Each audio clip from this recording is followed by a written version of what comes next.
iniciar fazendo uma pergunta. O senhor perdeu a sua filha há mais ou menos 8 anos atrás. Pessoas comentavam na época que vocês tiveram uma certa briga, naqueles momentos. Eu gostaria que o senhor trouxesse à tona, já de início, sobre essa questão da tua filha. Ok.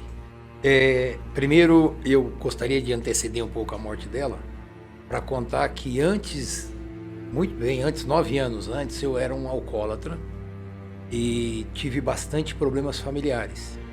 E por 2 anos, na minha casa foi assim, bastante tumultuado meu casamento, minha esposa, o Ciro sofreu muito. E neste tempo, a Ana Paula, ela passou por situações muito difíceis, porque ela que participava mais, ela tinha uns 6 anos na época, ela que participou mais de todas essas agressões. Então ela adquiriu uma depressão, ela tinha um descontrole emocional muito forte, e isso ficou na vida dela. Nós fazíamos tratamento com alguns médicos, porém assim, a gente nunca conseguiu definitivamente trazer a cura para ela. Quando ela morreu, eu tinha 9 anos de conversão, e talvez fosse a época mais tranquila da nossa casa, porque estávamos em Deus há 9 anos, família toda restaurada. E aconteceu um episódio que nós tínhamos um evento em São Paulo pela igreja, e iria eu, ela e mais uma equipe. Porém, ela não, na época teve uma criança, um filho de uma colaboradora da empresa, ficou doente. E por conta dessa criança doente, eu acabei não indo para São Paulo, não viajei junto com ela. Lá neste encontro em São Paulo, ela, um paquerinha dela, né, ela tinha 16 anos, o rapaz tinha 23, acabou tirando ela do encontro. Eles saíram para passear e a gente ficou sabendo na volta dela 2, 3 dias depois. Quando nós ficamos sabendo, eu e a mãe dela chamamos ela para uma conversa, conversamos com ela no quarto, só que nesta época não houve briga, porque em Deus, uma das coisas primeiras que Deus nos ensinou em casa foi a restauração familiar. E nós fazíamos reuniões para melhorar mãe, esposa, filhos. Então nesta época nós, graças a Deus, tínhamos um equilíbrio muito grande. Porém, nós como pais precisávamos falar com ela, e nós conversamos, eu e minha esposa, com ela no quarto. Ela negou inicialmente, e nós achamos melhor então levar ela para o médico para ver o que tinha acontecido, porque a menina tinha 16 anos e o rapaz 23. E em seguida da nossa conversa é que ela acabou tirando a própria vida. Mas não houve briga não, foi algo assim.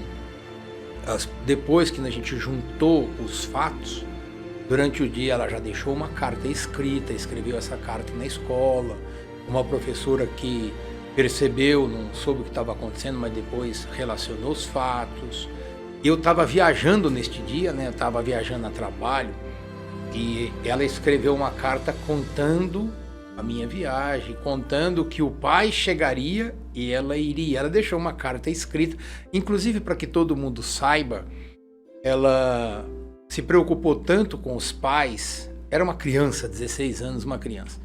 Ela nunca tinha ideia da dimensão da loucura que ia fazer. Inclusive, eu queria registrar aqui que ninguém tem o direito de tirar a vida, que nenhum jovem faça isso, mas ela deixou registrado todos os atos dela, inclusive me inocentando 100%, porque dentro de casa eu tinha uma arma registrada, na época eu tinha porte, eu escondi a arma dentro de um local com chave, eles não tinham acesso.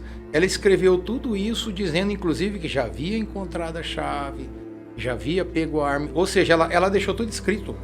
Isso foi com arma de fogo. Com arma de fogo. Inclusive isso acabou, de uma certa forma, facilitando para mim, porque ela escreveu me inocentando, né? Mas foi algo terrível para mim, para a esposa, e eu quero que todo mundo saiba que perder um filho dessa forma é uma das dores mais terríveis do mundo. Falo hoje, 18 anos depois, tranquilo, porque graças a Deus nós superamos isso. Tá bem Na tranquilo. época o senhor chegou, o senhor falou assim que se converteu nessa época, né? depois disso acontecido, passou algum sentimento assim de culpar a Deus? Nunca. Porque... Não, quando ela tirou a própria vida, eu tinha 9 anos de conversão. Em nenhum momento eu culpei a Deus. Pelo contrário, teve um fato muito interessante, que no dia da morte dela, a dor do pai, a dor da mãe, dos pais é muito terrível. E mesmo 9 anos de conversão, eu sabia que o rapaz tinha certa culpa. Porque eu sabia que ele devia ter acontecido alguma coisa. A gente entendeu que podia acontecer alguma coisa. E o sentimento de pai no dia do velório dela era assim: um dia eu pego essa pessoa. E eu tive uma segunda experiência, tive uma primeira na minha conversão e agora vou ter a segunda experiência, que no momento de enterrar minha filha, eu estava com meu coração com aquele sentimento de dor, com vontade de vingança, e Deus então aproveitou aquele momento. E Deus chegou ao meu lado e no meu ouvido, tem uma experiência em Deus que Ele congela o tempo para falar comigo. Eu nunca sei se demora 2 minutos ou 2 segundos. Mas a voz de Deus do meu lado foi: antes de você enterrar sua filha, perdoa este rapaz, porque do mesmo jeito que ele precisa da sua misericórdia, ela precisa da minha. E eu na hora disse para Deus: eu tenho vontade de matar esse rapaz. E Deus tornou a repetir. E tornou a repetir a mesma coisa. E eu ali, antes de enterrar minha filha, eu tive que tomar a decisão. Porque cristão não vive de emoções. Cristão vive de decisão. E ali, antes de enterrar minha filha, eu tive que dizer para Deus: eu perdoo este rapaz. 30 dias depois, ele me ligou pedindo perdão. E 3 anos depois eu me encontrei, nós podemos abraçar, a gente se abraçou. Mas... E realmente, que assim, quando a gente fala de perdão, não é uma coisa fácil. Não, mas perdão é uma decisão, né? O que o senhor me diz sobre o perdão? Ele é praticável?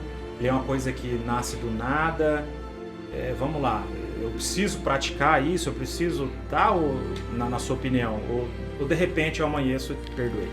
Não, eu diria que quem é cristão tem que primeiro entender a oração que o Senhor Jesus condicionou, dizendo: Pai, perdoa as nossas ofensas, assim como nós perdoamos. Então, existe uma condição de você ser perdoado, que é dar o perdão. Mas eu diria com tranquilidade que cristão, ele tem que aprender a amar e perdoar, senão ele nunca será cristão.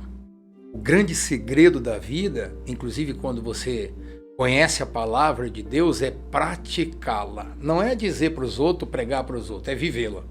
Então eu digo que do dia que Deus tocou a minha vida, janeiro de 95, faz 27 anos que eu vivo a palavra de Deus. Eu não prego só.